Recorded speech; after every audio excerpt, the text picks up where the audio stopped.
What's going on, everybody? My name is Eason. Welcome back to another video. Today we're getting into political culture for AP Comparative Government and Politics. So in the last video, we covered civil society and all that cool stuff. Go check it out if you haven't already. Now let's get started with political culture. Political culture is the collective attitudes, values, and beliefs of the citizenry and the norms of behavior in the political system. It's basically what people believe and what should happen in the political system. It sets expectations about the exercise of power to establish a balance between social order and individual liberty. Political culture is influenced by factors of geography, religious traditions, and history, forming a population's views and beliefs about the role of government, the rights of an individual, and the extent and role of citizens in controlling the government and policy making. Political culture is transmitted through the process of political socialization, which is the lifelong process of acquiring one's beliefs, values, and orientations toward the political system.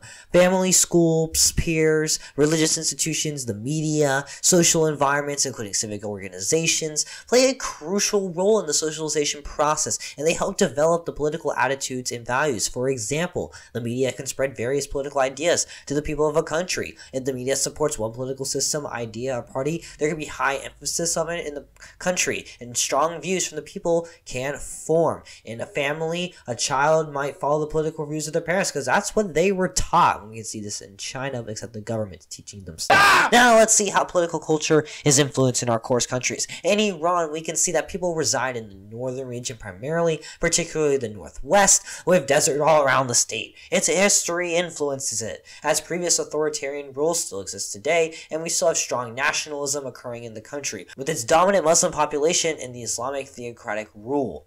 We see no separation between the church and the state, and all laws and policies must abide by Sharia law. This makes the religion a vital influence and factor in their political culture. In authoritarian regimes like Iran, the government plays a high role in socialization, putting high pressure on the citizens to develop their beliefs and be Islam, basically, and follow Sharia law. People don't have much control over this, and many recognize that they don't have much control over this, especially the minority groups. Now on to Russia, which geographically is the largest country in the world.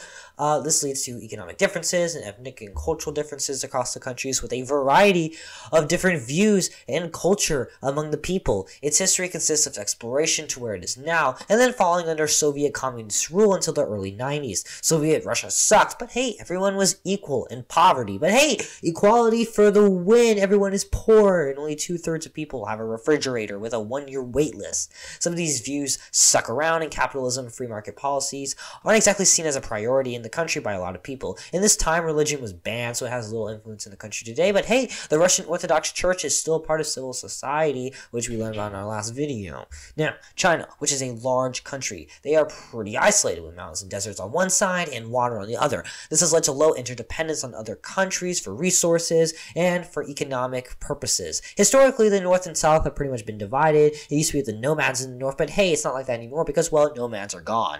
Confucian ideas stuck around with China with what we Americans call very conservative views, with hierarchy and respect for those above you, like your elders, and males being seen as important in government and having official roles. We'll see later that males have been the preferred sex for children during the one-child policy, and how the Chinese got what they wanted, which were male children, which is not very pleasant. Nationalism has always played a huge role in the country because, well, the Chinese are proud of being Chinese with their innovations, and today having the highest GDP in the world. Anyone who's not Chinese, like the Tibetans, are not really treated fairly and are not offered protection, especially under the law. What do we call this again? Oh, it's not rule of law.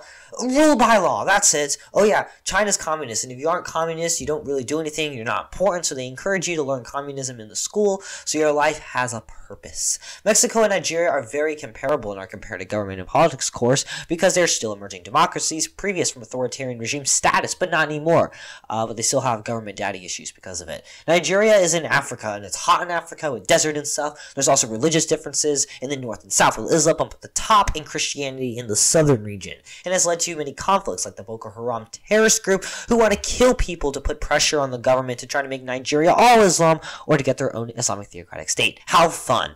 Nigeria was once colonized by the British, hey, like America, but this was later on. And after their independence in 1960, they were under military rule until coup d'etat, yeah, that's how you say it, which is still pressured today because people still see authoritarian roots in government and question their democracy. Not good for legitimacy. In Mexico, we see mountains and deserts and dryness and uneven economic development, with a prosperous region in the north due to previous dependence on Spain for goods and close proximity to the United States and participation in NAFTA, and this leads to more conservative views in the north, particularly about economics, and more urbanization exists there, where you see 80% of all Mexican citizens living in these cities, and they often look like this. Not very cool and really overcrowded, if you ask me. Religion in Mexico isn't that strong today, but it was before, with the Catholic Church and views taking hold. We can see this decline as now 2 out of 32 states allow abortions during a period of the first trimester of pregnancy. Progress! What conclusions can you draw based off this information?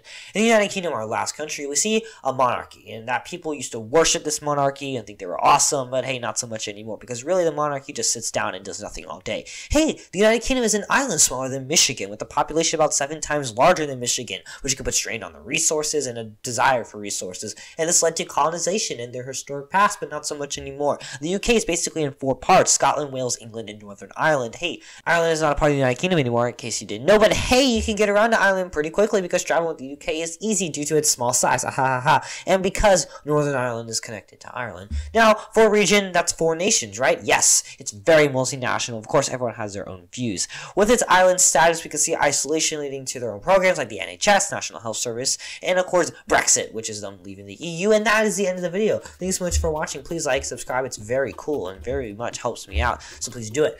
There's a link in the description down below, some AP Comparative Government Practice resources like MCQs and FRQs. Go do it. I'll go see you guys in the next video. Adios.